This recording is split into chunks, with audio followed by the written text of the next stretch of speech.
اعوذ باللہ من الشیطان الرجیم، بسم اللہ الرحمن الرحیم۔ شروع اللہ کا نام لے کر جو بڑا مہربان نہایت رحم والا ہے۔ رب اشرح لی صدری ویسر لی امری واحلل عقدۃ من لسانی یفقہوا قولی۔ ناظرین، آج ہم جس سورت کے متعلق پڑھیں گے وہ قرآن کی سورہ نمبر 104 ہے۔ یہ مکی سورت ہے۔ اس کا نام ہے سورت الہمزہ۔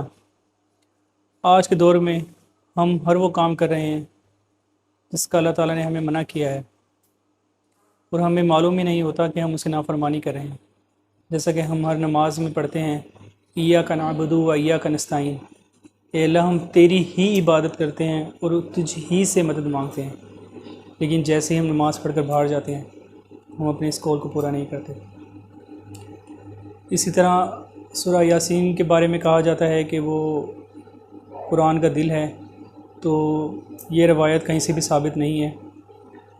اس طرح ہم سورہ یاسین کو پڑھ رہے ہوتے ہیں، موسٹلی لوگ دیکھتے ہیں کہ وہ قبرستان میں پڑھ رہے ہیں، یا مردے کے قریب پڑھ رہے ہیں، یا کوئی اگر شخص مر گیا ہے تو قبرستان میں جا کر اس کے قبر پر بیٹھ کر پڑھ رہے ہیں۔ حالانکہ اس کے اندر موجود ہے کہ اے نبی لیمن کان حین، کہ اس صورت سے ڈراؤ اپنے زندوں کو۔ قرآن ہمیں کچھ کہہ رہا ہے اور ہم اس کے بالکل مخالف سمت میں اس پر عمل کر رہے ہوتے ہیں، کہ ہر وہ کام کر رہے ہیں جس کا قرآن میں منع کیا گیا ہے اور ہم اس کے ہی مخالف چل رہے ہیں۔ بہت سے گناہ ایسے ہیں جن کو ہم بہت معمولی سمجھتے ہیں، لیکن اللہ کے ہاں وہ بہت بڑے ہیں اور اس کے اوپر پکڑ ہونے والی ہے۔ اسی صورت میں ایسے گناہوں کے بارے میں ذکر کیا گیا ہے، دو ایسے گناہ جن کو ہم بہت معمولی سمجھتے ہیں۔ تو آئیے اس کا مطالعہ کرتے ہیں۔ بسم اللہ الرحمن الرحیم۔ ویل لکل ہمزۃ لمزہ، بڑی خرابی ہے ہر ایسے شخص کی جو عیب ٹٹولنے والا اور غیبت کرنے والا ہو۔ الذی جمع مالا وعددہ، جو مال کو جمع کرتا ہے اور گنتا جائے۔ یحسب ان مالہ اخلدہ، وہ سمجھتا ہے کہ اس کا مال اس کے پاس سدا رہے گا۔ کلا یبذن فی الحطمہ، ہرگز نہیں، یہ تو ضرور توڑ پھوڑ کر دینے والی آگ میں پھینک دیا جائے گا۔ وما ادراک ما الحطمہ، اور تجھے کیا معلوم کہ ایسی آگ کیا ہوگی۔ نار اللہ موقدہ، وہ اللہ تعالیٰ کی سلگائی ہوئی آگ ہوگی۔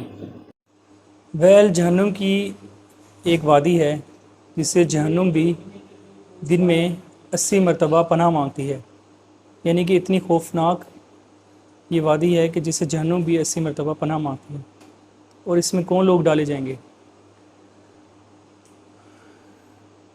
ویل لکل ہمزۃ لمزہ، جو ہمزہ کرتے ہیں اور لمزہ کرتے ہیں۔ ہمزہ اور لمزہ کیا ہے؟ ہمزہ کسی شخص کا اس کے منہ پر عیب ٹٹولنا، اس کو برا بھلا کہنا، یہ ہمزہ ہے۔ اور لمزہ کسی کی پیٹھ پیچھے اس کی برائی کرنا لمزہ کہلاتا ہے، جسے ہم عام زبان میں غیبت کہتے ہیں۔ اور یہ چیز آج کے دور میں بہت عام ہے، انسان اس کو گناہ سمجھتا ہی نہیں ہے، اس کو پتہ ہی نہیں ہے کہ وہ کتنی بڑی گناہ میں سرزد ہو رہا ہے۔ خاص طور پہ آج کل کی عورتیں اس چیز میں بہت زیادہ انوالو ہیں، اور مرد بھی ان سے پیچھے نہیں ہیں۔ وہ بھی کوئی بھی شخص جاتا ہے تو اس کے پیچھے تجھے معلوم ہے یہ کیسا ہے، تجھے معلوم ہے یہ ایسا ہے، فلاں فلاں باتیں سٹارٹ کر دیتے ہیں، حالانکہ یہ بہت بڑا گناہ ہے۔ غیبت گناہ کے بارے میں رسول اللہ علیہ وسلم کا فرمان ہے کہ غیبت کرنا ایسا ہے کہ جیسے اپنے بھائی کا گوشت کھانا۔ یہاں بھائی سے مراد مسلمان ہے۔ کسی شخص نے رسول اللہ علیہ وسلم سے پوچھا، اے اللہ کے رسول، لمزہ کیا ہے؟ تو آپ صلی اللہ علیہ وسلم نے فرمایا کہ تیرے بھائی کا اس کی غیر موجودگی میں ایسا ذکر کہ اگر وہ سامنے موجود ہوتا اور وہ تو ذکر کرتا تو اس کو کراہت آتی۔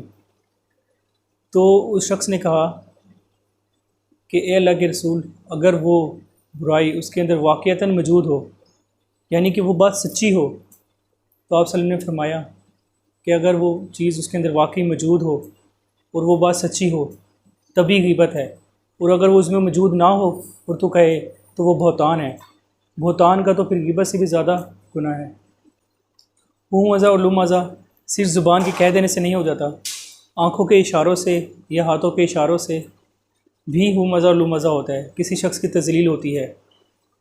آپ صلی اللہ علیہ وسلم نے فرمایا کعبہ تمہارے لیے مقدس ہے، محترم ہے کہ وہ تمہارا قبلہ ہے، لیکن کعبے سے بھی زیادہ مقدس اور محترم ایک ذات ہے اور وہ انسان ہے۔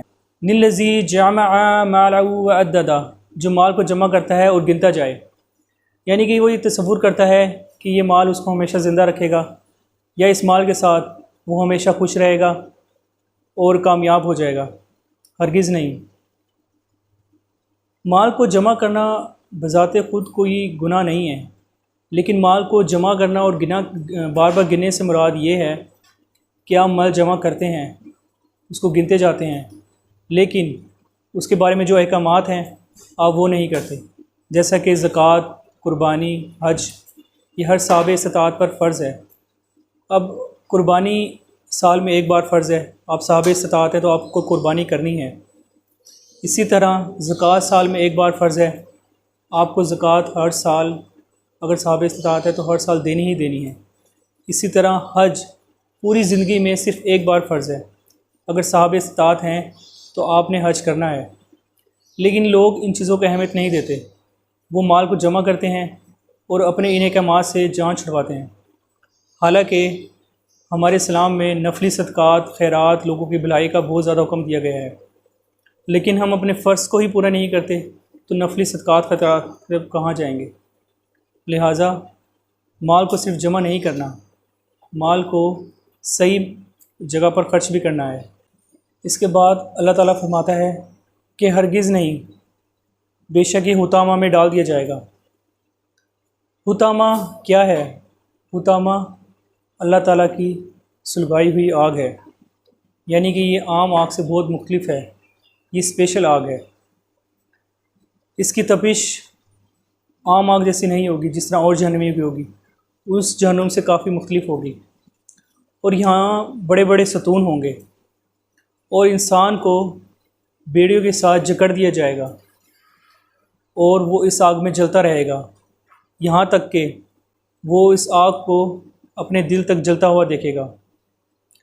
عموماً یہ ہوتا ہے کہ جب کوئی انسان آگ میں جلتا ہے تو وہ آگ میں جب جلنا سٹارٹ ہوتا ہے تو اس کی ڈیتھ ہو جاتی ہے، لیکن وہاں ایسا نہیں ہوگا، وہاں انسان جلے گا، انسان کی جلد جلے گی، اس کے اندر کے مسلز جلیں گے، پھر اسی طرح اس کی ہڈیاں جلیں گی، اور یہ آگ جلتی ہوئی وہ دیکھے گا کہ اس کا دل جل رہا ہے، اور ایسی صورت میں اس کی جان نہیں نکلے گی۔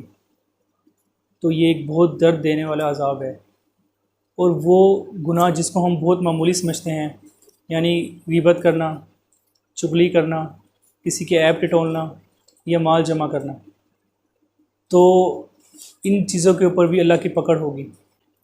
آج کے دور میں انسان نے گناہوں کو چلتا ہے کہ رواج دے دیا ہے کہ ہم اتنے اچھے اعمال کر رہے ہیں یا یہی صدقہ خیرات کر رہے ہیں تو تھوڑا بہت تو چلتا ہے، یہ والا مزاج اپنا لیا ہے۔